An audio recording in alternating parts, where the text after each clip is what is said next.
है। ए भैया कहल गल खाटीदार खाटी बात लिखल गल बिरहा में कैसे कुछ करके मरो याद दुनिया करे, तो कुछ करके मरो याद दुनिया करे, व्यर्थ में जिंदगी को गवाओ नहीं, खुद भरोसा तू अपने पे इतना करो, मदद में दूसरे को बुलाओ नहीं, कम हो लाखों सहो पग न पीछे करो, शीश दुश्मन के आगे झुकाओ नहीं, अरे घात करना नहीं इस जमाने में तू,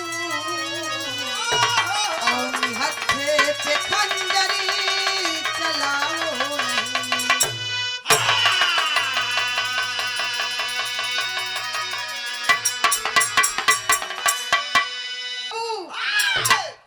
ए वीर पुरुष बदे लाइन लिखल गई। कवि जी हमार लिखलन खुद भरोसा तू अपने पे इतना करो, मदद में दूसरे को बुलाओ नहीं, घात करना नहीं इस जमाने में तू, और निहत्थे पे खंजर चलाओ नहीं। ए भैया पहले के जमाना में आज के जमाना में कितना अंतर हो गई बा। पहले का मर्द रहा समझत हो, पहले के मर्द में आज के मर्द में हम कितना अंतर बता देते। पहले के मर्द रहे पहलवानी करा, ए भैया खड़ा पर लड़े जा, 10 लोगन के लड़ावा, चेला पोसा, बड़ी बड़ी मोछ रखा, लोहबन्ना लेके लोग चले, बनवे में रात दिन बिता दो, तब के मर्दन के बात बताओ थी। आजो भी कुछ ऐसा मर्द हवन, आए समय का मर्द ए भैया दढ़िया मोचिया सजी सफा चट कर देत हवन।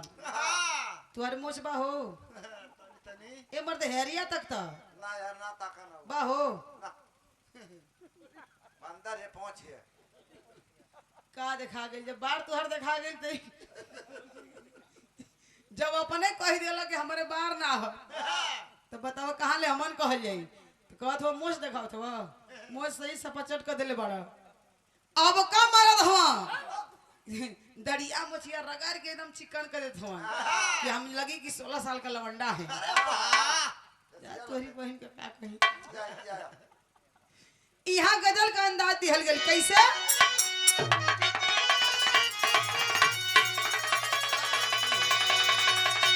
इहे गजल बा, क्या बात है मास्टर साहब।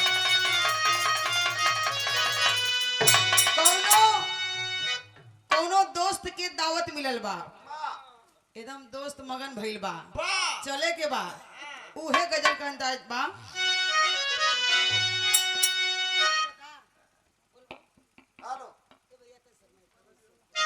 आप वहीं से देख लो करीब कौन डाउन होत बा। हेलो हेलो हेलो हेलो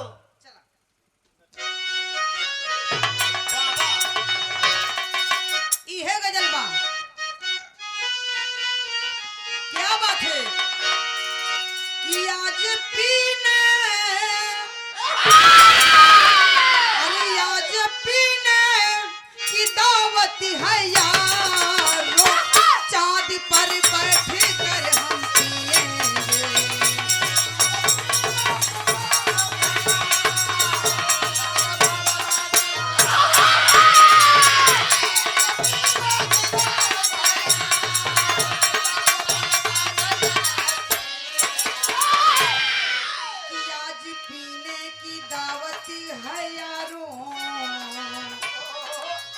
चांद पर बैठ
को इन शहीदों को मस्तक झुकाना, खून को पानी जैसे बहाए,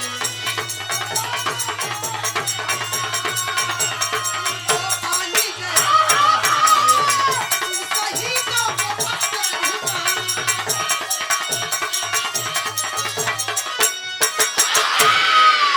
ए भैया तनी ऊ दिन याद करा जिस दिन हमारी भारत माता जंजीरों की बेड़ियों में जकड़ी हुई करा रही थी। हमारा हिंदुस्तान अंग्रेजों के अधीन था, अंग्रेजों का गुलाम था मेरे साथियों। अगर वह व्यवस्था रहती, वह समय, वह दिन हालात रहता तो कौनो ओर से हमनी के आज शांति से बैठ के दो शब्द गावत है, रुआ लोग सुनता नहीं। उस समय रहत अंग्रेजन का व्यवस्था रहत, जमाना रहते भैया तो कोनो तरफ से घोड़ा पर सवार होके तलवार लेके दावत कुचलत मारत काटत निकल जैतन। लेकिन हई देखे यही से बिरहा में कहानी का शुरुआत लगल बीरस में जौहरी लिखे के पड़े। कैसे?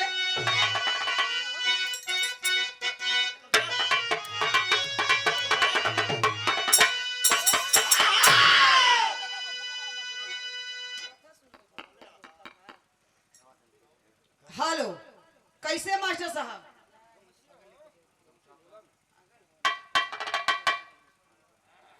बाजियो कैसे मास्टर साहब?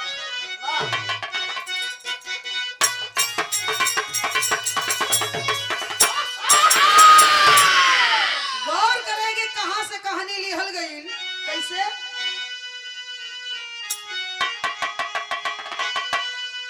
कौना समय के बाद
सक जाई।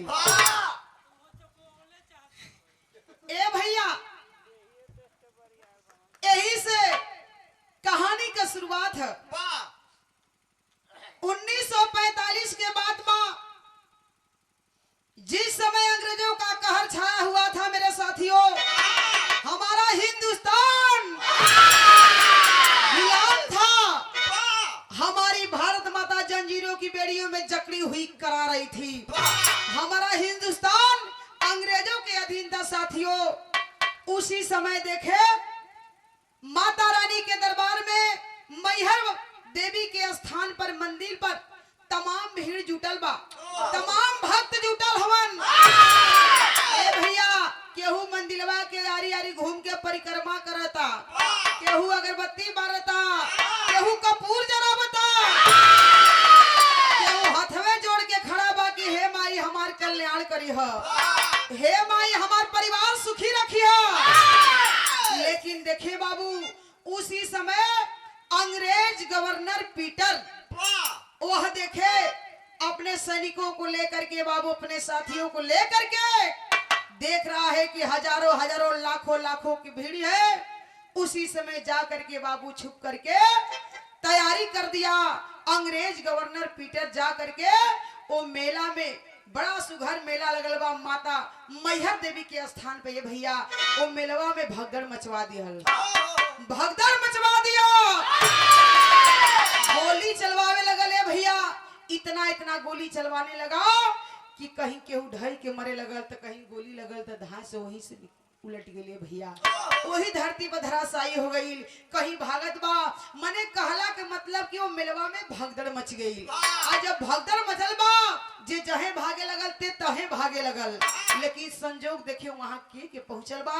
यहाँ विदेशिया में भाव दिया गई मास्टर।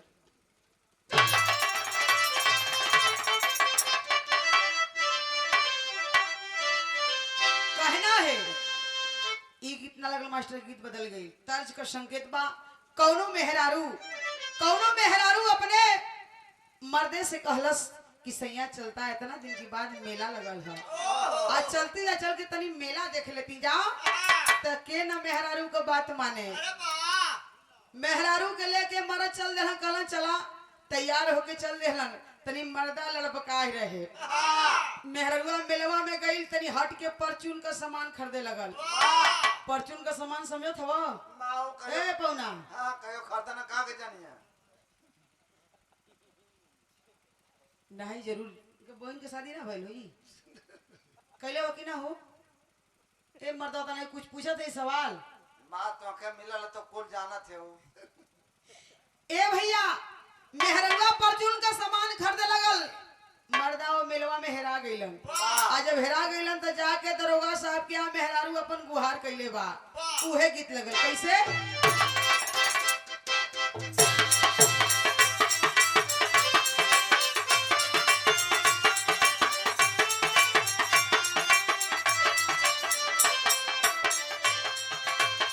मेहरुआ दरोगा साहब से कहथिन का कहली?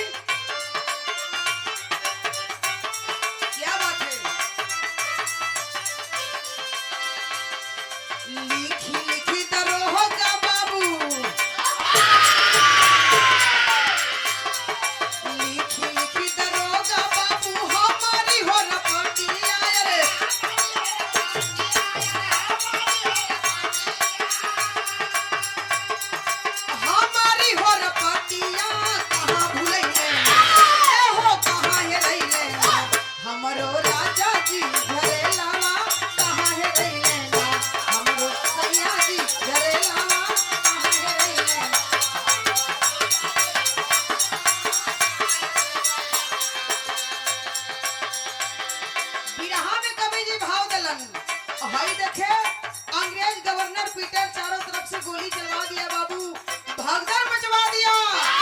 जे जहे भागत बा ते तहे भागत बा, कहीं केहू गिर के मरत बा, कहीं गोली लगत बा, कहीं केहू धक्का से गिरत बा। लेकिन कइले का बा भाव कहना बा।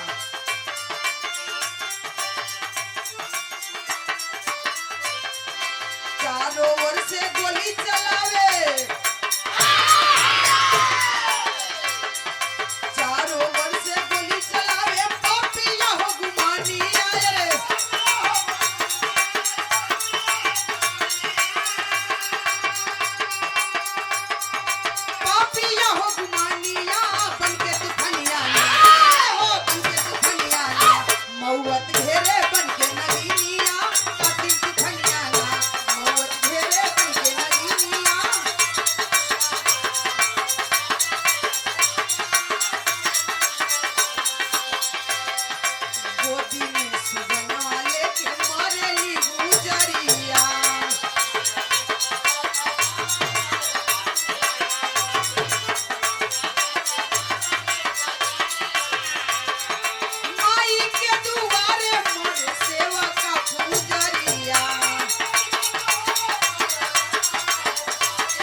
केहू मरत बा, केहू रोवत बा, केहू गोदी में लइका लेके मतारी सुतल बा ये भैया ये दुनिया के छोड़ के चल गई बा। गोली के लगते धरती पर धराशाही बा, लेकिन संजोग देखिए वहां गईल के बा के मरता। यहाँ भाव दिया गई मास्टर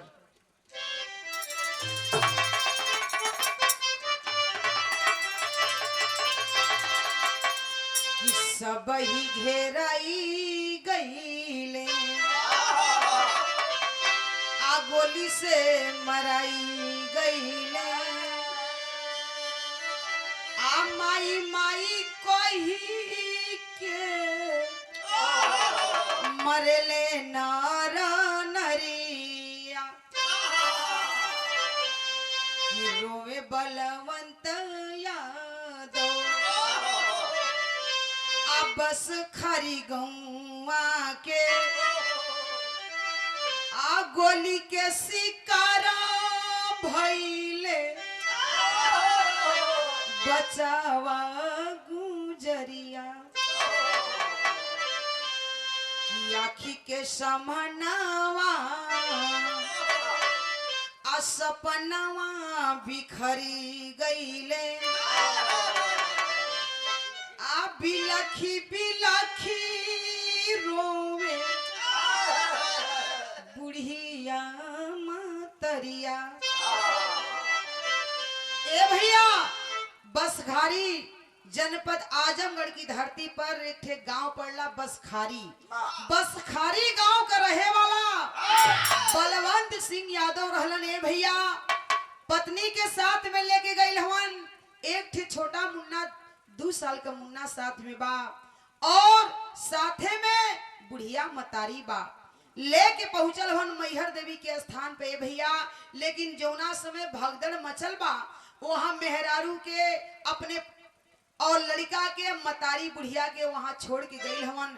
बस यही बैठा लो 2 मिनट इंतजार करा तो हम पूजा का सामान लेके आवत है। ए भैया भगदड़ मचल बा जौना समय गोली चलल ओ समय बलवंत सिंह गल वहां सामान लियावे। आज जैसे बाबू भगदड़वा मचल बा सुन के चलल हन आवत आवत में देखे गोदी में लेके गोली लगल मेहरारू के यानी बलवंत सिंह की धर्म पत्नी के भैया गोलियां लगल। गोलियां समेत लड़कवा गोदी में बा आज उनका दुल्हनी बाबू धरती पर धराशायी हो गई हो। आज कहला का मतलब है कि दुनिया के छोड़ के चल गई जब बुढ़िया मतारी बा आह माई आह दादा करत बा गोली से भाई बाबू भुनाइल बा। लेकिन देखे तीनों कुछ दूर पर तीनों बेटवा के लेके मतारी अपन बाबू ये दुनिया के छोड़ के चल गई।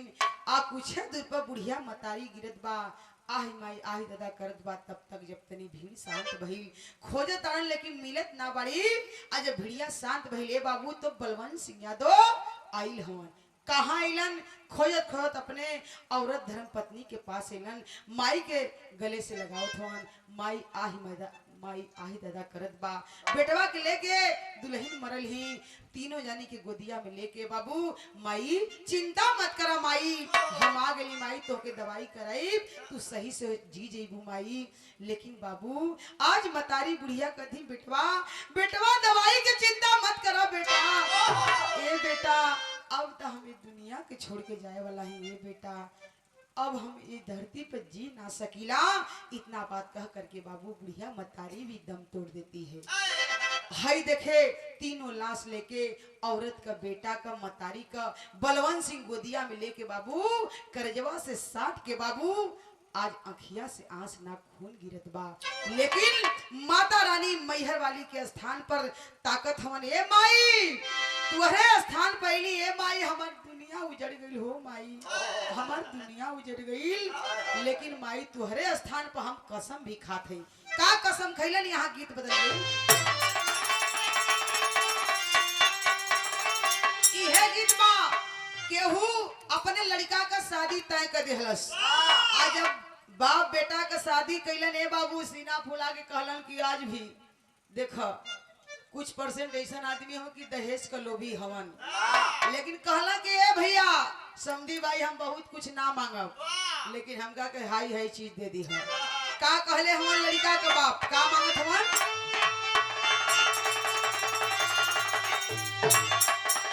अरे लड़की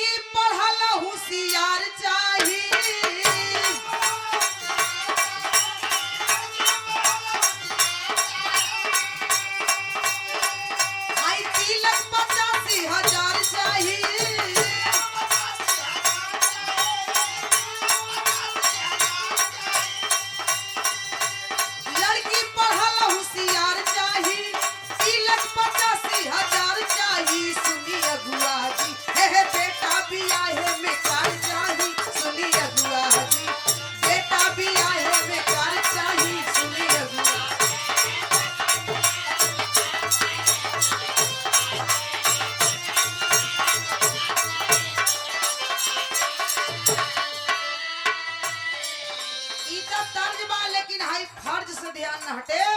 ओ समय लेके खून का टीका अपने लिलारे पर लगावत हुआ बलवंत सिंह।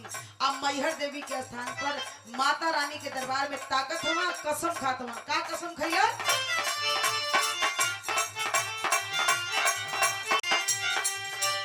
खुनवा का टिकवा लगाई चलले,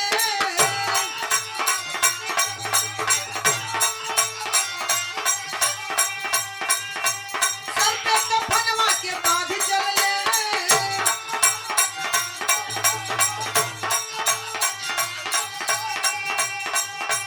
खुनवा का टिकवा लगाई चलले, आई सर पे कफनवा के बांध चलले। वही रंगवा में, वही रंगवा में, अरे मैहर देवी के मनाई चलले। वही रंगवा में मैहर देवी के मनाई चलले।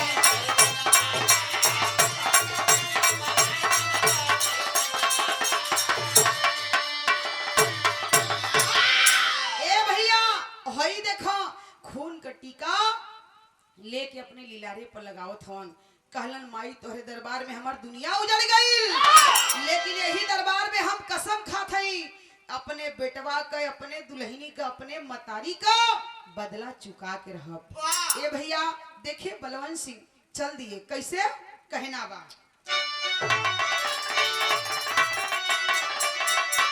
कहना है, समझ माजरा पीटर पापी, अरे समझ माजरा पीटर पापी, एमपी सर्किल त्याग गया, अरे भड़क गई क्रांति की आगी, कलकत्ता को भाग गया।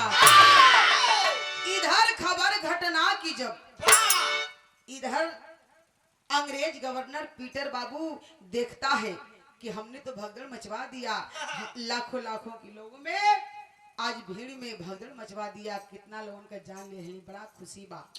अंग्रेज गवर्नर पीटर बाबू वहां से दौड़ करके भाग जाता है, फरार हो जाता है, साथियों के साथ में फरार हो गया।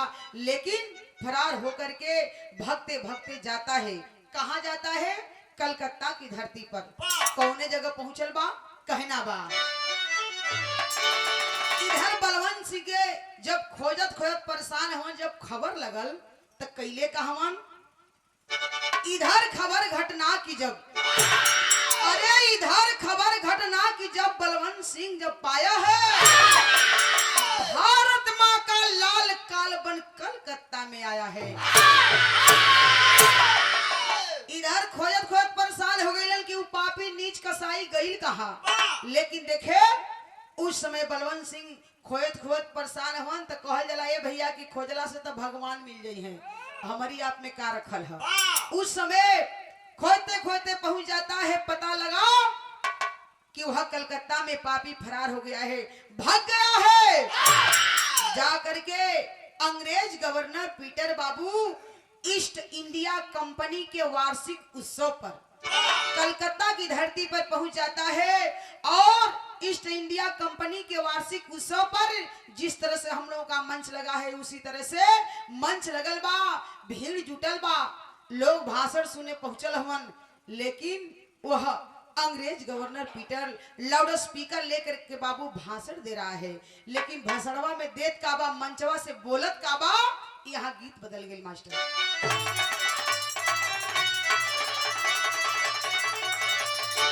इहे गीत बा, कौनो सखी रहलीन, अपने सखी से पूछत थी का हो सखी तो हार जाना कैसन मिलल हमन। उ सखी बतावत थे कि सखी पूछा मत, हमार दुल्हा, अरे हमार दुल्हा इतना सुघर हो, कितना सखी का करत हुई है, तो बतात बा कि हमार दुल्हा ये समय का करत हुई है। वो लड़की बतात बा अपने सखी से कि कहीं हुई है सड़क पर, कि कहीं हुई है सड़क पर, लखता हुई है, कहीं हुई है सड़क पर, लखता हुई है, कहीं हुई है।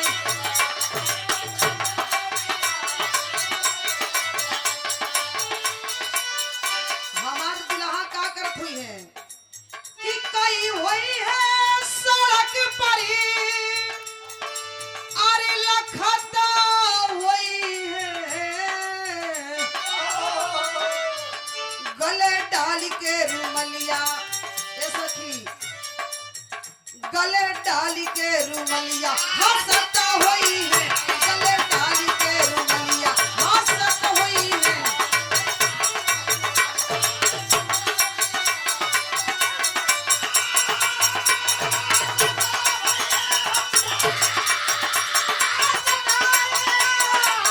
गले डाल के रुमलिया हंसता होई है गले डाल के रुमलिया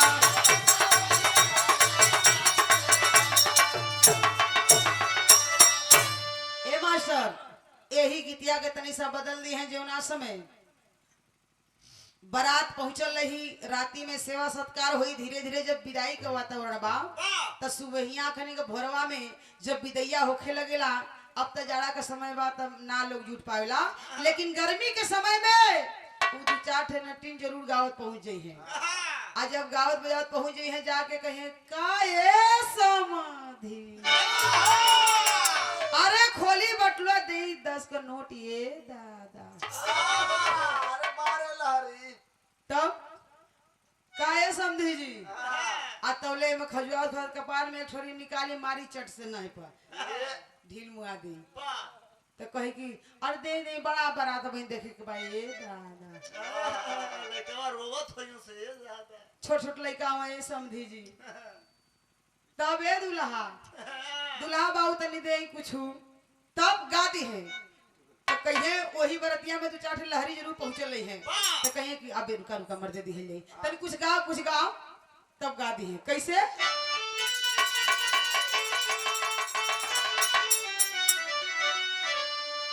अरे जुगुला जोड़ी हो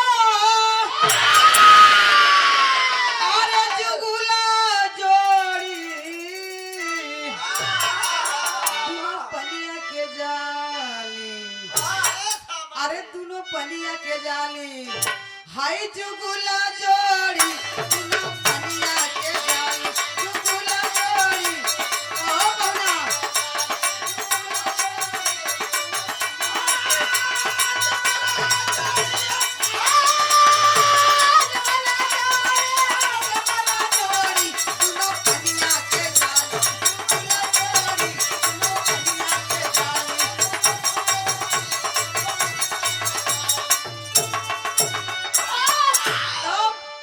समझी भाई पैसा निकले रुका मत ए चल आओ ढीलो हेर से तू गा दे तो मोरे ना आवेला ए दादा का कर लिखाली पैसा मांगेली चल मारे 70 का पूरा चल गाओ मारे तब गाती है गाते तू गाते तन तो दो पैसा मिलेगा गाने काकी गा 70 पूरा 70 का काहे काकी तब गाती है कैसे गई है कि बड़की के शोभेला ओई में बड़ छोट को के आइल है ना चन्ना के राय सजी कुरई है कि छोटकी के शोभेला ऐसने का घड़ी लवा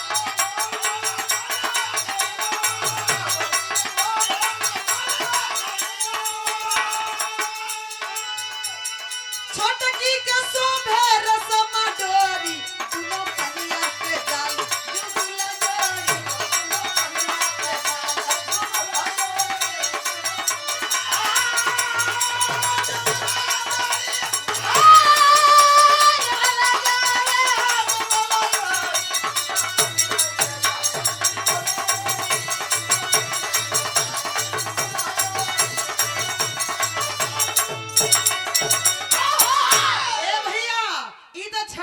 अपने में गए वो कई तरह से कुल गावे लगे तो बड़ा लंबा बियाह हो जाई तो लोग कहे कितना देरी से गावत थी औ जियाए लगी लोग लेकिन कहानी से ध्यान न हटे ओ समय देखे बियाह में भाव दिहल गई मंच पे लाउड स्पीकर लेकर के खड़ा है अंग्रेज गवर्नर पीटर वह भाषण दे रहा है भाषण का देत बा मंचवा से कहना बा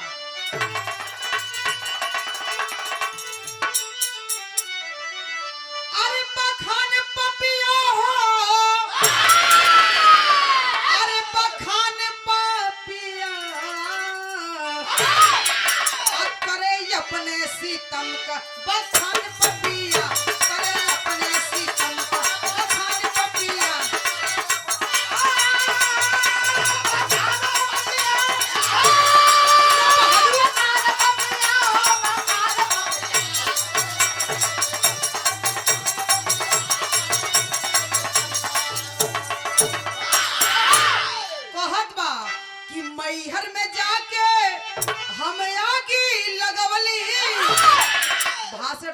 मंच के माध्यम से कि हमने मैहर देवी के स्थान पर पहुंचा था। मैं वहां जा करके भीड़ लगा था, हजारों हजारों लाखों लोगों की भीड़ थी। हमने गोली चलवा दिया। कहलस का कि मैहर में जाके हम आगी लगवली, मेलावा में खुनवा का धार बहवली।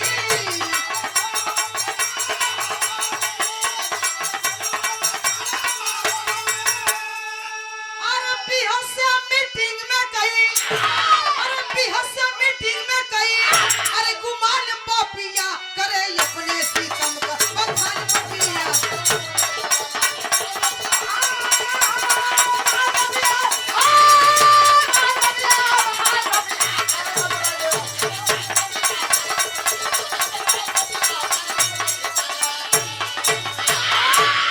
ए भैया हई देखो, उस समय मन से भाषण दे रहा है, तब तक वही भीड़ में जितना रउआ लोग बैठल बानी चदरा ओढ़ के, केहू खटिया पे केहू भुइया, वही तरह से बलवंत सिंह यादव बाबू पता लगाते लगाते पहुंच गए। आज जाके वही भिड़िया में लेके एक कमरा कहीं से व्यवस्था करके ओढ़ के चुपचाप बैठल हवन।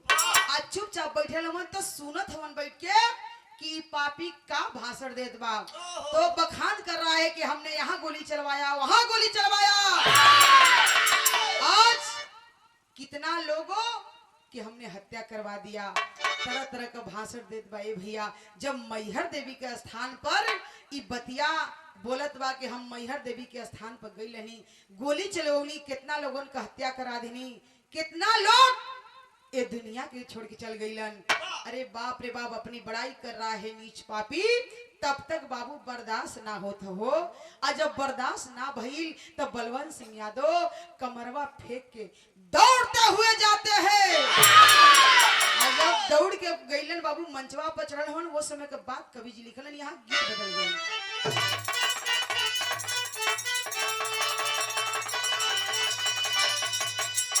यह गीत बा जवानी के लहर में सरस्वती पुत्र बिरहा सम्राट स्वर्गीय रामदेव दादा, स्वर्गीय बुल्लू दादा, ये लोगन का जमाना रहल।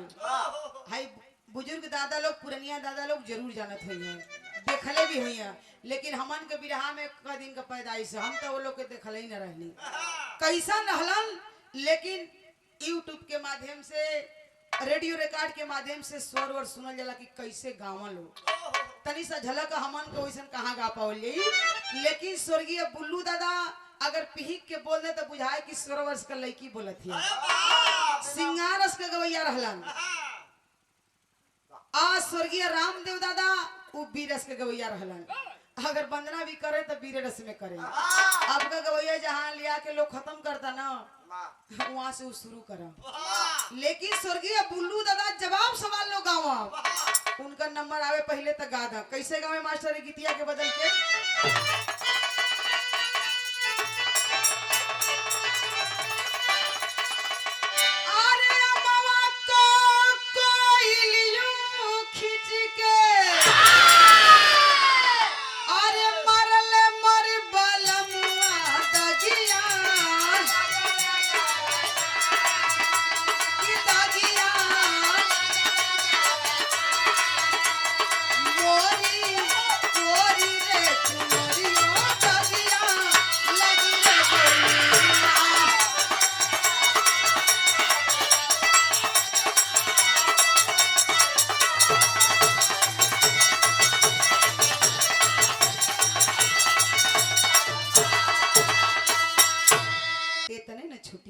कि नाचल गावल बंद हो जाई, गावल बंद हो जाई।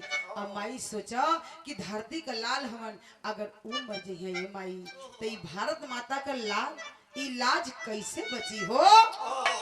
माई अगर ना मनबू छोड़ा जाए तो हम जाए जरूर।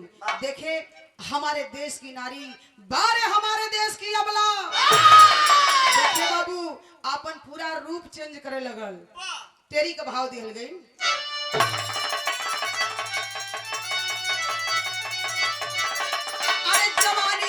देश के लिए, अरे जवानी दूंगी देश के लिए, तोड़ के कंगन पायल फेंकले बा मर्दानी, अरे मर्दानी तोड़ के कंगन पायल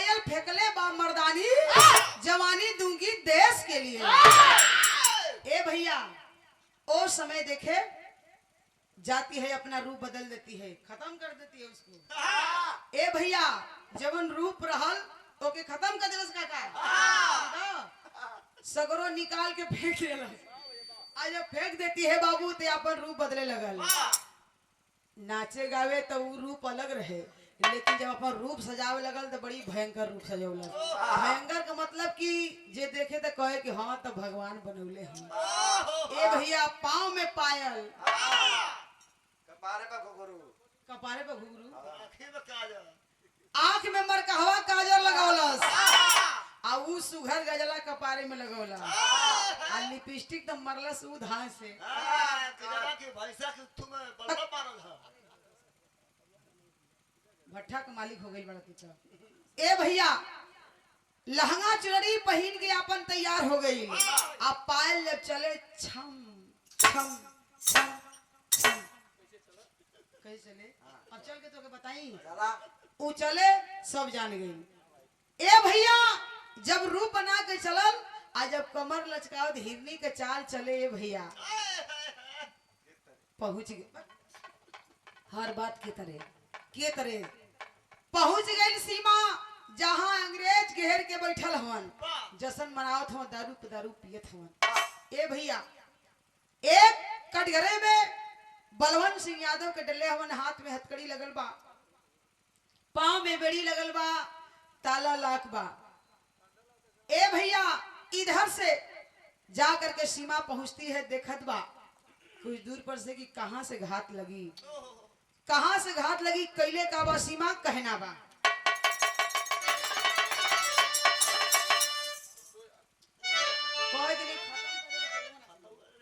भाई का चला हाई देखे सीमा तैयारी कैले बा। ए भैया एक तरफ से गा गा के नचावे लगल, आ चारों तरफ से बोतल लेके नचावत बा।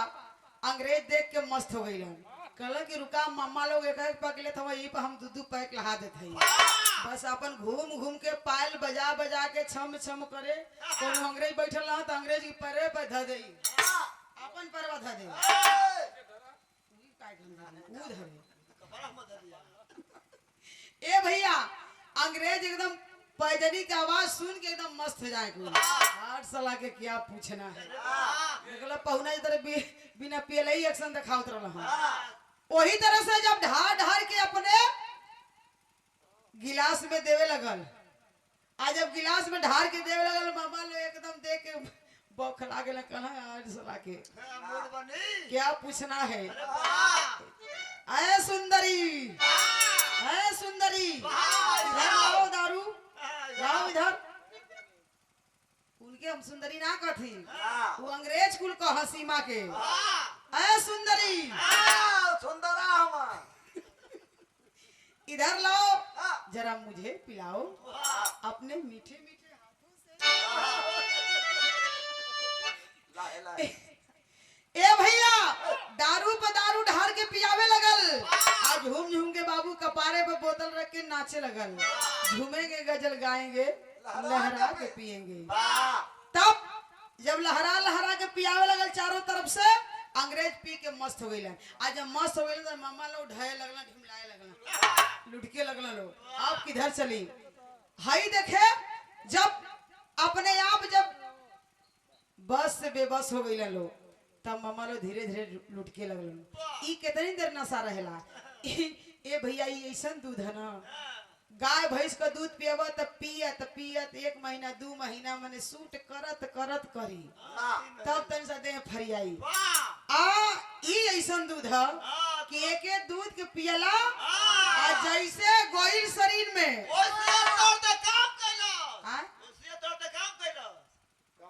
बिजली का करंट का काम करी, वैसे शरीर में गए एकदम सगरो अपन रंग दिखा दे, सगरो रुपये लिया के ढाई दे कि देखा हम ऐसने है, तुरंत फायदा। ये ऐसा दूध है। तब भैया हाई देखे जब सब लुटके लगला अंग्रेज, तो बाहर सीमा धीरे धीरे बाबू पहुंच जाती है। अंग्रेज लुटके लगना सूत गए, देखा ही पहुना तरह चित हो गई, वही तरह अंग्रेज गवर्नर पीटर चित हो गई, पी के फिट हो गई, ओकरे बाद चित हो गई।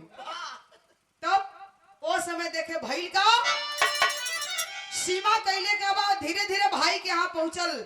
आज जब भाई के यहाँ पहुंचल तो कहलस कि भैया गले मिले चाहत बा भैया, हम धर्म का बहिन नहीं है भैया, तू हमार धर्म का भाई हवा। बहिन कैसे तू चली एलू हो? ताला खोल करके पहुंचती है, गले से मिलती है, रोती है, भैया भैया तू घेरा गेला भैया, अब हम आ गेली, चिंता का कोनो बात ना है भैया। ओ समय देखे हाथ का हथकड़ी हाली हाली खोलत बा, आ खोल के बाबू बलवंत सिंह कहला कि बहन तुम यहाँ से चली जाओ, भाग जाओ यहाँ से, तुम चली जाओ बहन, तुम मेरी धर्म की बहन हो और तुम अबला होकर क्या सकती हो। कहलन ना भैया ऐसा बात मत कहिया ए भैया, हम तुहार धर्म का बहन जरूर हैं, लेकिन तोहरे खातिर हम जान देवे खातिर तैयार हैं। ए भैया हम मर जाई तब बहुत करी, बहुत छूटी तो नाचे गावल छूट जाई। ए भैया अगर तू मर जाइबा, का कहले बा उस सीमा अपने भाई से कहना है।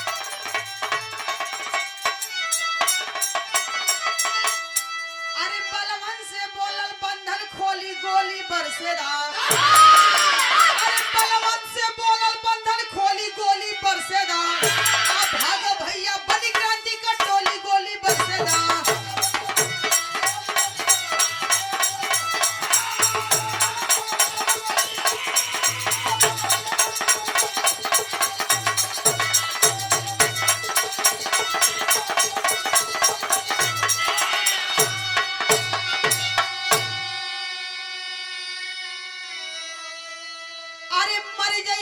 सीमाता अरे हाई नाचल गावल छुटी जाई हो, आ तू मरवाता ये भैया, अरे भारत के बहुत बुझाई हो, अरे बनी क्रांति का टोली आज गोली बरसेदा, आ भाग भैया बनी क्रांति का टोली गोली बरसेदा।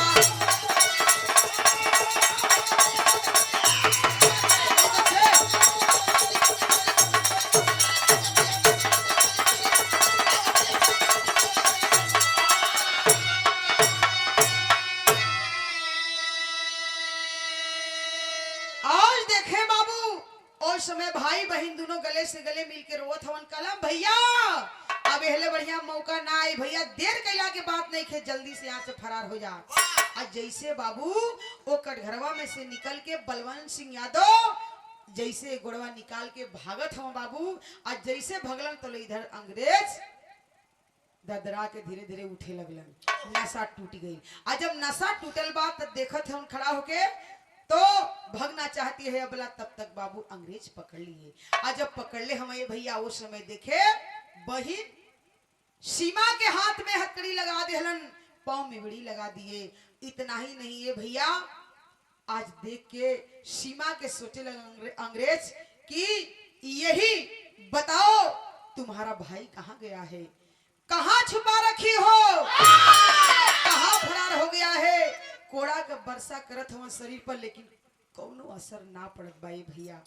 सीमा रो रही है, बिलख रही है, लेकिन कलश की ना मैं भैया का पता नहीं बता सकती हूँ। कमीना अरे नीच, जो कुछ भी करना है तुम लोग कर सकते हो मेरे साथ, मैं तो हंसते हंसते मर कर लड़कर इस धरती को छोड़ करके जुदा हो जाऊंगी, इतिहास के पन्ने में नाम अमर कर जाऊंगी।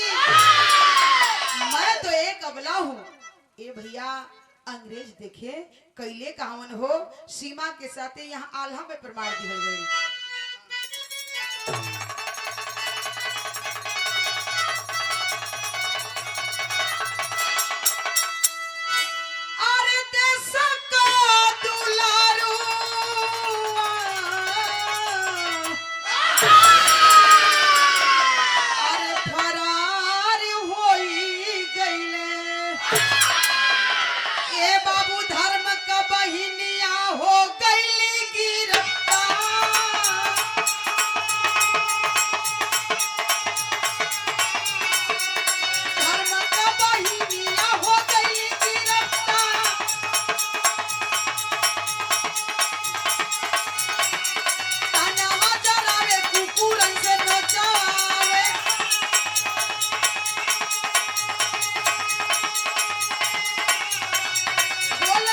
कुत्ती कहाँ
देखा उस समय बलवंत सिंह फरार तो हो गए ने भैया।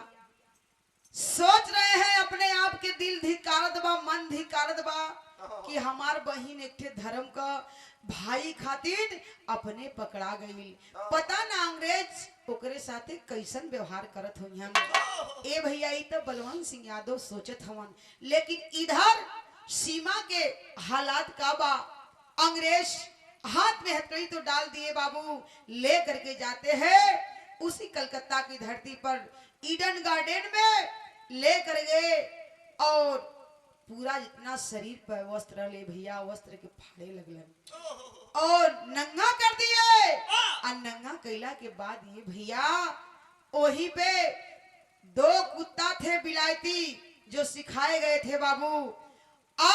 जब सिखौले हमन दोनों कुत्ता मस्त हम सीख के हर एक चीज, तब तक देखे ईडन गार्डन में दोनों तरफ से एक तरफ से सीमा को खड़ा किए हैं बांध करके हाथ, और एक तरफ से दोनों कुत्ता को बाबू छोड़ले हवन अंग्रेज।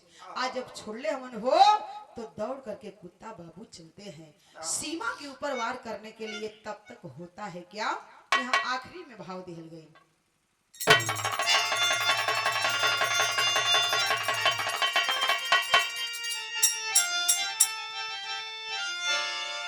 कहना है ओ समय भाई का, अरे चलल विदेशी,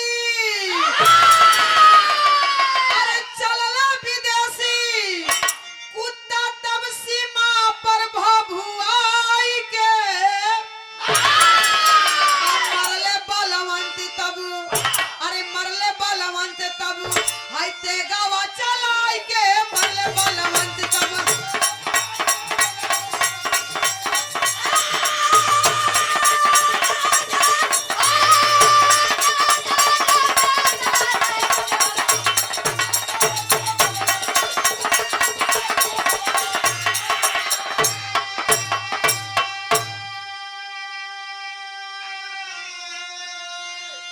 कि बहे लहुदार गयल भाई गर्दन लगाई,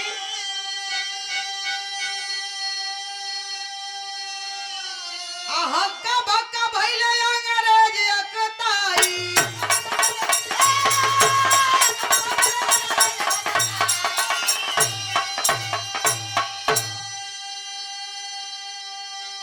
अरे माइकल से पूछे गर्दन, अरे माइकल से पूछे खंजर हाय गर्दन पे सटाई के अब मरले बलवंत तब, अरे मरले बलवंत तब हाय तेगावा चलाई के मरले बलवंत तब।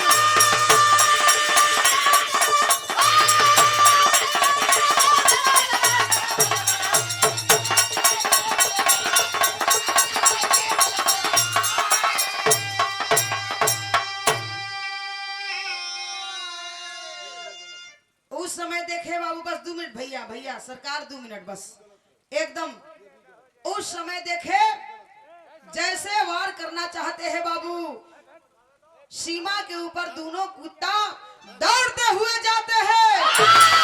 तब तक उसी समय देखे बाबू भाई बलवंत सिंह यादव हाथ में खंजर लेकर के बाबू दौड़ते हुए आते हैं। आया के बाबू ऐसन वार कैलन कि दोनों कुत्ता के गर्दन के अलग अलग हो गए भैया, अलग अलग हो गई, सर अलग धड़ अलग, दोनों कुत्ता गिर के छपटियाए लगलन।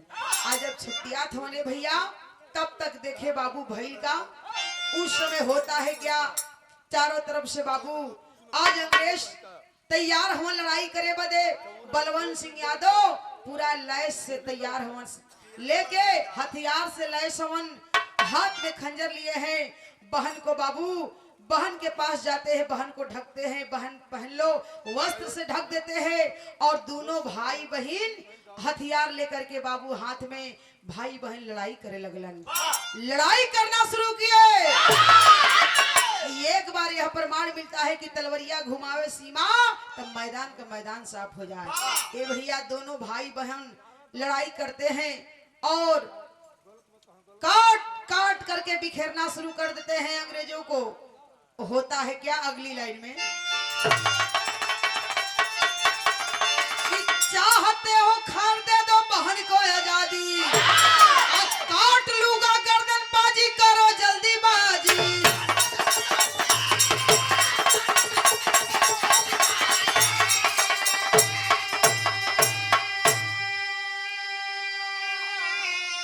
अरे चलला बहिनिया के हाय सथवा लिया के मरले बलवंत तब, अरे मरले बलवंत तब हाय तेगा वो चलाई के मरले बलवंत तब।